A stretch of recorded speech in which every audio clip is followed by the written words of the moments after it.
Oh my God, they actually did it. Welcome to the Chicago Bears now. My name is Harrison Graham. The Bears have finally done it. They fire head coach Matt Eberflus as he finishes 14-32 in just under 3 seasons as the head coach of the Bears. We're going to react. We're going to look to the future as this has mercifully happened as the Bears did what so obviously had to be done. This is why you subscribe to the channel. Chicago Bears Now brings you breaking news, the latest Bears rumors. We go live for every single game as well. Try to go live and break this down even further also, so turn on those notifications. Doesn't matter what time of the day, when big news drops, we have you covered. And if you want other Bears content as well, we're the channel for you. Hit that subscribe button. All right, my name is Harrison Graham. Let's dive into it. It had to be done. It just so obviously had to be done. It should have been done a handful of other times, but after what we witnessed in virtually a primetime game, I know it was the early game on Thanksgiving, but a standalone game in front of probably 40 plus million people who were watching, you had to fire Matt Eberflus.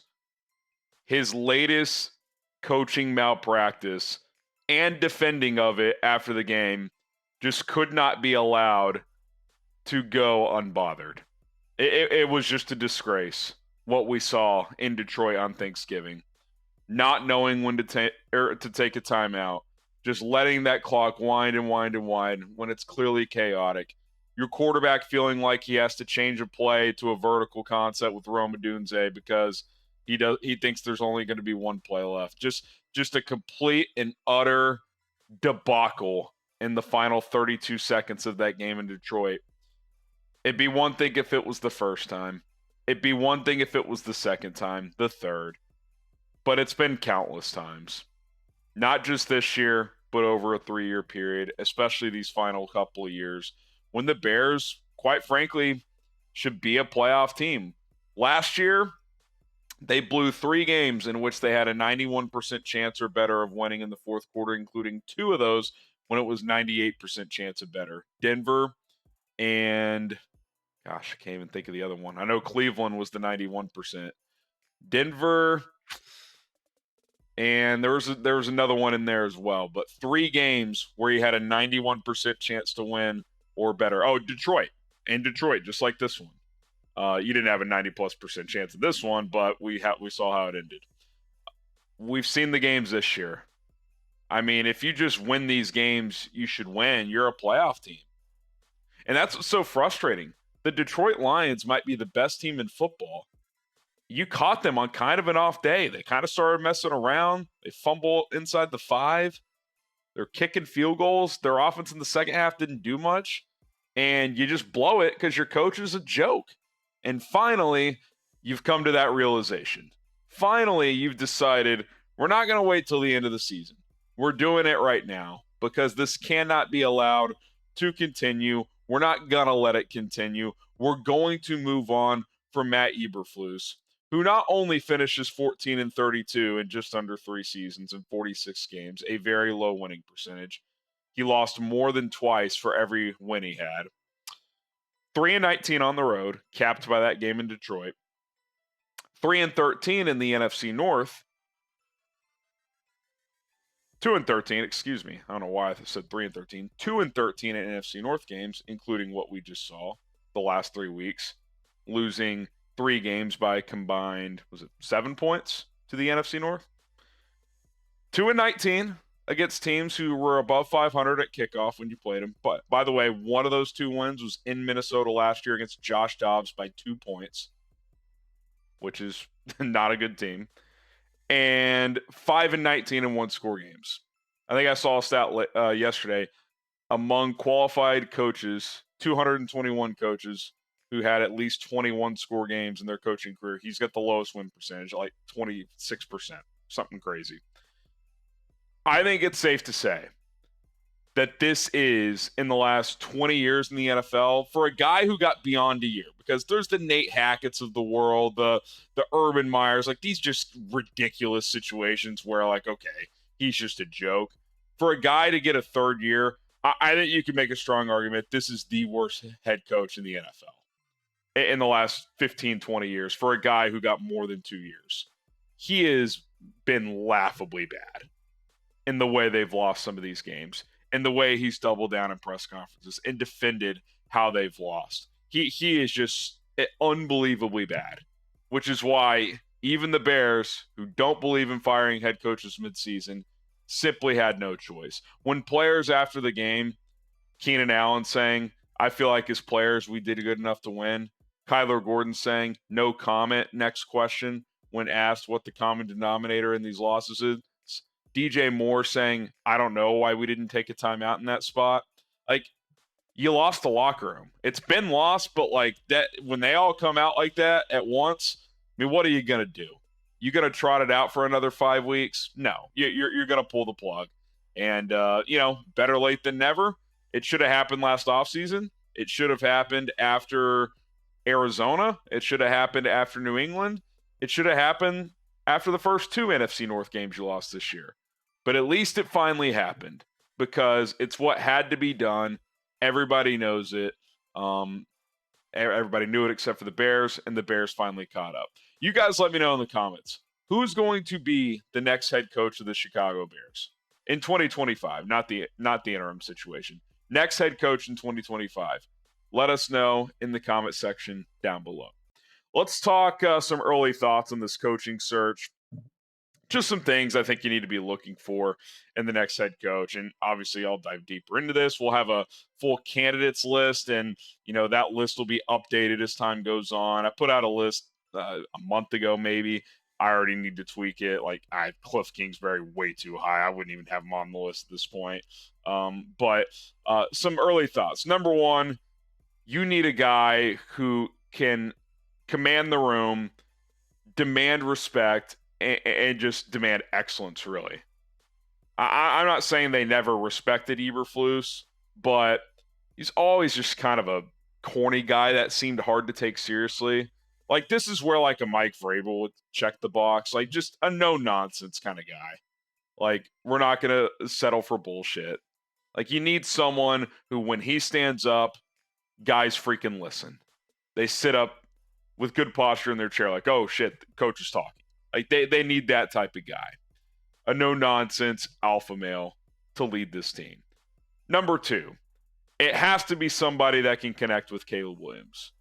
Caleb's a unique guy. I don't think that has to be an offensive guy. I think that's preferred.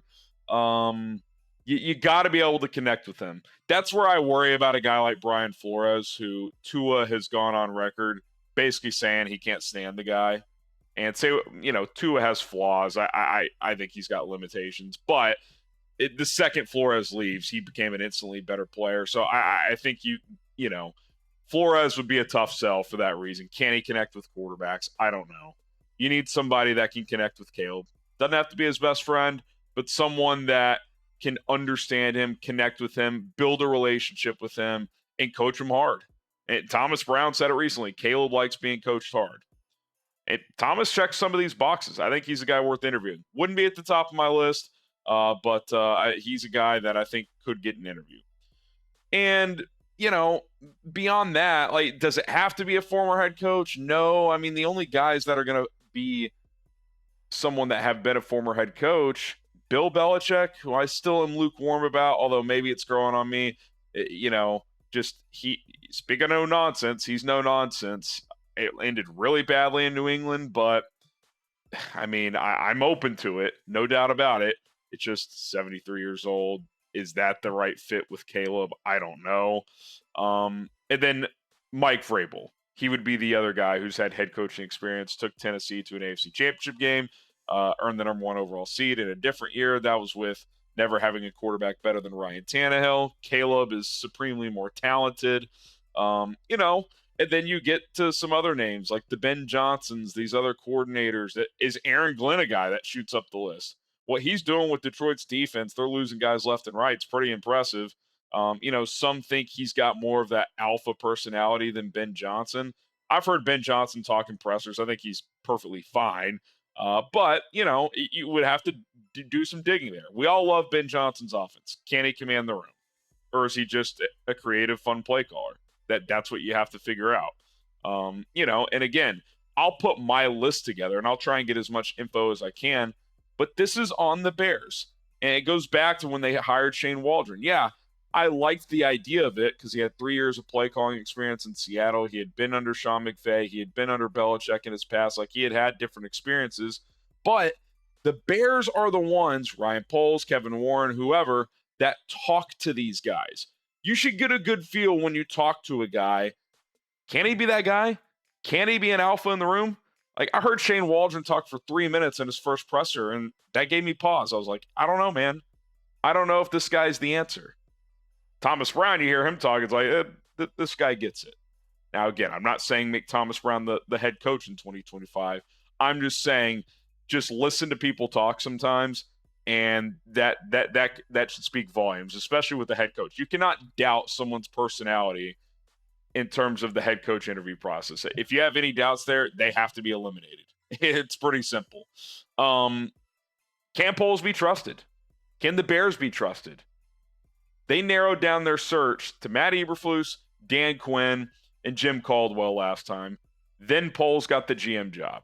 He was given those 3 finalists. Now, it's been reported that he was able to branch out from those finalists. Whether that's true or not, who knows?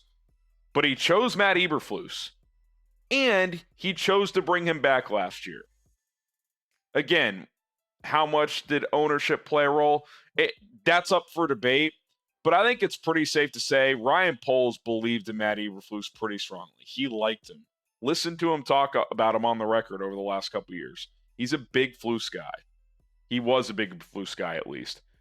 That gives me pause. That makes me worry because, again, when Eberflus talks, does he inspire confidence? So what was it about him when they interviewed him, when they watched him coach the first 2 years, to bring him back this year, to hire him in the first place? Like, it's fair to wonder and to ask yourself if you trust this franchise to hire the right coach. Because Matt Eberflus was so laughably bad, and we've seen it the last 2 years, that not only did they choose him initially, they brought him back for a 3rd season. The second you were changing quarterbacks, you needed to change head coaches. The Bears disagreed. Really, really bad process. And I'll just ask you straight up, do you trust the Bears to hire the right coach? Type T for trust or D for don't. If you don't, I can't say I blame you.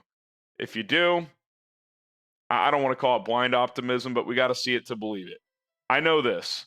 Caleb Williams is a high-level talent. He's had an up-and-down rookie year, but he's a proven fourth-quarter player already in his young career. He can make all the throws. He can move around. You can do a lot of different things with him as a play caller if you get the right one in here, whether that's the head coach or the OC. You got to get the right coach for this kid. He is the real deal, but it's up to the Bears to maximize him. I don't think this rookie year's been a complete waste because he's seen a lot of different experiences, but man, you don't want this guy to get complacent with losing these type of games, which is why I do respect the Bears here. They finally pulled the plug on this head coach by firing Matt Eberflus. All right, that's going to do it for Chicago Bears now. Eberflus is finally out. We'll see where it goes from here. Thank you guys for tuning in. More coverage to come here on Bears Now.